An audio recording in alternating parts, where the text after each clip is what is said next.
sejahtera Malaysia, Denyut Nadi Suara Rakyat bergema di channel ini. Sanusi buat balik dah. Sanusi buat lagi.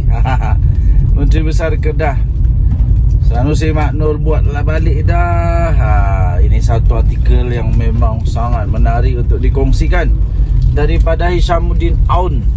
Diterbitkan di Free Malaysia Today hari ini.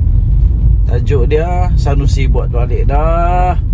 Menteri Besar Kedah pertikai laungan Datuk Seri Anwar Ibrahim untuk hapuskan rasuah kerana dakwa projek tidak berjalan disebabkan duit pelincir.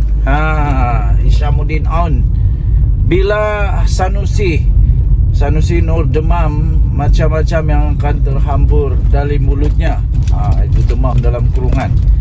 Demam menjelang PRK Dun Sungai Bakap 6 Jun ini menyaksikan Panglima Perang daripada Perikatan Nasional itu sekali lagi kembali menyarung baju lamanya dengan sekali lagi menjadikan Perdana Menteri Anwar Ibrahim sebagai sasaran serangan. Anwar yang sering didakwanya buka mulut mohong. Itu yang didakwa oleh beliau.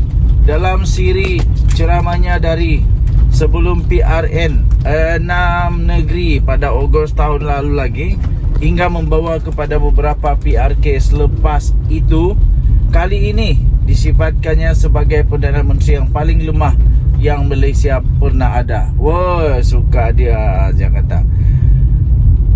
Permohonan maaf kepada Anwar Ibrahim ketika majlis sambutan Aidilfitri Madani peringkat negeri Kedah di Jitra pada 4 Mei lalu atas keterlanjuran kata-katanya sudah dilupa. Sudah pun dilupa dan diabaikan. Malah ingat apa kata Sanusi pada waktu itu. Mungkin dia lupa ni, Sanusi dah kena demam, jadi dia lupalah. Menteri Besar Kedah itu berkata, beliau manusia biasa yang tidak maksum dan permohonan maaf itu dibuat bagi pihak dirinya dan kerajaan negeri atas kapasiti politik. Sebagai insan yang lemah, tambahnya keterlanjuran dan kesilapan pastinya ada dalam diri masing-masing. Itu kata Sanusi pada waktu itu. Tapi mungkin dia sudah lupa kot. Dia sudah lupa apabila ada PRK pun lupa lagi. Dikritik oleh warganet atas perubahan yang ditunjukkannya itu, Sanusi mengakui kecewa kerana telah mempertahankan bahawa permohonan maaf yang dibuatnya itu Klias lah. Permohonan maaf yang dibuatnya itu ikhlas dan bukan hanya lakonan. Dari mana datangnya dakwaan ini hanya lakonan?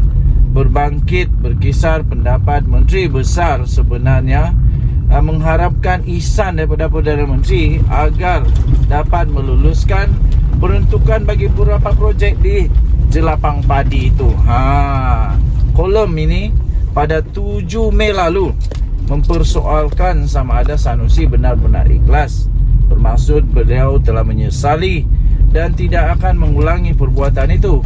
Perumusan yang kolom ini buat pada ketika itu hanya masa dan keadaan akan mengukurnya. Malah pemerhati politik juga akan mengukurnya sebagai genjatan politik. Genjatan politik dimulakan Sanusi yang mendorong memohon maaf kepada Datuk Seri Anwar Ibrahim pada ketika itu kerana didorong oleh masalah infrastruktur yang membelenggu negeri yang ditadbir oleh PAS itu. Jadi bagaimana pendapat anda? Adakah permohonan maaf Sanusi pada ketika itu benar-benar ikhlas? Ataupun permohonan maaf Sanusi pada waktu itu seperti kata Hishamuddin Aun itu itu hanyalah satu lakonan retorik semata-mata, sehingga sekarang bila ada PRK sekali lagi diserangnya lagi Datuk Seri Anwar Ibrahim. Dia kata paling lemah. Mana ada paling lemah? Inilah Perdana Menteri terbaik. Cuba tengok KPI dia punya prestasi. Apa negara sudah dapat, apa negara capai. Karena ketika dia jadi Perdana Menteri, waktu PAS waktu bersatu jadi kerajaan, apa yang mereka dapat buat, apa yang mereka capai? Yang ada ialah huru-hara politik lah. Huru-hara politik sampai pada waktu itu. Waktu itulah masanya satu-satunya terjadi di mana keadaan sehingga Perdana Menteri Muhyiddin Yassin pada waktu itu terpaksa letak jawatan sebab hilang keyakinan, hilang kerusi, hilang sokongan. Waktu itu jugalah banyaknya Perdana Menteri bertukar-tukar. Okey, so terpulang kepada anda sendiri. Anda boleh lihat artikel ini di Free Malaysia Today, ditulis oleh Hishamuddin Aun. Tajuk dia Sanusi buat balik dah.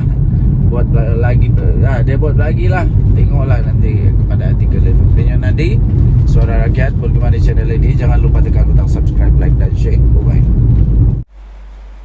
Salam sejahtera Malaysia. Denyut Nadi Suara Rakyat bergema di channel ini. Terbaru daripada Ahmad Mursi, diterbitkan di harapandaily.com. Saya suka dengan wartawan ini, Ahmad Mursi. 5 Jun. Tajuk dia, dosa terampun kalau PAS menang pilihan raya. Inilah Khawarij. Aduh, ini paling, saya pun pelik jugalah.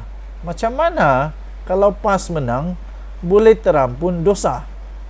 Ini bukan perang macam zaman-zaman dulu waktu zaman Nabi kah? Ini bukan, ini hanya pilihan raya. Kata Tuan Ibrahim, apabila Islam menang dalam pilihan raya, dosa terdahulu akan diampunkan. Dosa yang mana satu ni? Dosa yang mana satu? Dosa yang menambah cabutan perjudian itu? Itukah? Atau dosa yang mana satu? Tidak pastilah. Maka di bawah contoh, apabila PAS menang, maka dihapuskan judi. Inilah saya lupa. Tapi dia saya rasa lucu. Inilah yang saya rasa lucu. Tapi dia lupa. Ketika kerajaan tebuk atap Perikatan Nasional, PAS naikkan cabutan judi. Artikel dosa terampun dengan sebab kemenangan Islam itu telah dipadam oleh Haraka Daily. Error 404. Hanya ada dalam indeks Google. Huiyo. Jadi tuan-tuan dan puan-puan yang dihormati sekalian, PAS gagal bukan hapus, tapi gagal untuk buat. Semasa jadi kerajaan makan gaji buta. Kebanyakan inisiatif berkaitan Islam di Malaysia bukan PAS yang buat. Sekali lagi, kebanyakan inisiatif berkaitan Islam di Malaysia bukan PAS yang buat. Mahkamah Syariah, Bank Islam, Universiti Islam, SMK Agama, KAFA dan lain-lain terbaru perkenal hadith 40 di sekolah. Hal ini disebabkan Islam di mata PAS hanya hudud. Pembangunan basmi kemiskinan pula bukan hal Islam. Sebab itu sengaja dilambatkan. Jika anggap Islam menang hanya bila PAS menang, maka itulah Khawarij. Begitu. Saya baca balik tulisan daripada Ahmad Mursi ni. Jika anggap Islam menang hanya bila PAS menang, maka itulah Khawarij. Kerana nanti dianggap kerajaan selain PAS itu bukanlah Islam, maka lahirlah gulu dan takfiri. Sekian banyak kerajaan Madani lakukan kebaikan Islam, PAS tetap anggap Islam belum menang. Saya ulang balik. Sekian banyak kerajaan Madani lakukan demi kebaikan Islam, PAS tetap anggap Islam belum menang. Sebab itu pengikut PAS sanggup lakukan dosa besar seperti kazaf demi kononnya memenangkan Islam. Saidina Osman dan Saidina Ali bukan dibunuh oleh musyrikin Quraisy atau orang kafir atau orang munafik. Mereka syahid dibunuh oleh Khawarij yang anggap diri mereka berjuang demi Islam. Okey, so ini anda boleh baca di Harapan Daily, harapandaily.com. 5 Jun 2024. Dosa terampun kalau pas menang pilihan raya. Inilah Khawarij, oleh Ahmad Mursi. Denyo Nadi Suara Rakyat bergema di channel ini. Jangan lupa tekan butang subscribe, like dan share. Malaysia kita punya, cinta Malaysia kita jaga kita. Kita jumpa lagi, bye bye.